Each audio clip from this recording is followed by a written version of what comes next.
This news shocked us. After viewing, write in the comments what you think about this. Hit the like button.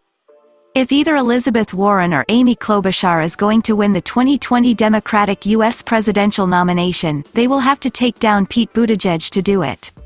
That seemed to be the calculation the two senators made at the debate in Los Angeles on Thursday, when they blasted the 37-year-old mayor of South Bend, Indiana, over his wealthy supporters and his thin political resume. Buttigieg, who remains an unknown to many Democratic voters, had seen little hostility on earlier debate stages. But he has been rising in opinion polls, particularly in Iowa, where he leads the Democratic field with just over 6 weeks before the first votes of the 2020 campaign. That threatens the political fortunes of Warren and Klobuchar, who like Buttigieg have premised their campaigns on performing well out of the gate in Iowa. Buttigieg's rise there seems to have largely come at Warren's expense, with both candidates appealing to white, college-educated voters. As a result, the U.S. Senator from Massachusetts increasingly has begun sparring with the mayor. The bad blood between the two on the campaign trail spilled out into the open on Thursday for Democratic voters to see. Buttigieg held up well under the scrutiny, and may have benefited from the time in the spotlight. "Anytime you are the topic of discussion, it's a good thing," said Kelly Dietrich, a Democratic strategist who trains future candidates for office and helps neophyte candidates break through to the public. "Any press is good press." Michael Sarasso, a Democratic strategist who worked for U.S. Senator Bernie Sanders' 2016 presidential bid and briefly worked for Buttigieg earlier this year, argued Warren and Klobuchar had made a tactical error.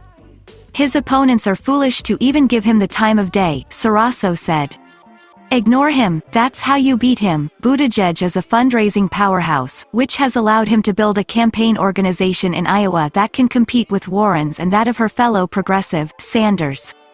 As he has advanced in the polls, Buttigieg has increasingly drawn a contrast with those left-leaning senators, casting himself as more of a moderate in the mold of former Vice President Joe Biden, who was also on stage in Los Angeles. Buttigieg's criticism of the single-payer Medicare for All healthcare plan backed by both Warren and Sanders has spurred enmity among their supporters, especially on social media where he is a frequent target. While Warren spurns big-ticket fundraisers, Buttigieg has embraced them as a means of amassing the resources to win the nomination and take on Republican President Donald Trump in November's election. Warren in turn has suggested Buttigieg's reliance on wealthy donors is symptomatic of a corrupt capitalist system she has pledged to fight as president. On Thursday, Warren mocked Buttigieg for a fundraiser held in an elaborate wine cave, a phrase that quickly trended on Twitter. Sanders got into the act as well, with his campaign posting a URL, Pete's Wine Cave, linking to a donation page for his campaign. Minnesota's Klobuchar, who is serving her third 6-year term in the Senate, went after what might be Buttigieg's greatest political vulnerability, his lack of statewide or national experience. The Navy veteran is finishing up his second 4-year term as mayor of South Bend. He retorted that he won his mayoral re-election as a gay dude in conservative Indiana, where Vice President Mike Pence previously served as governor.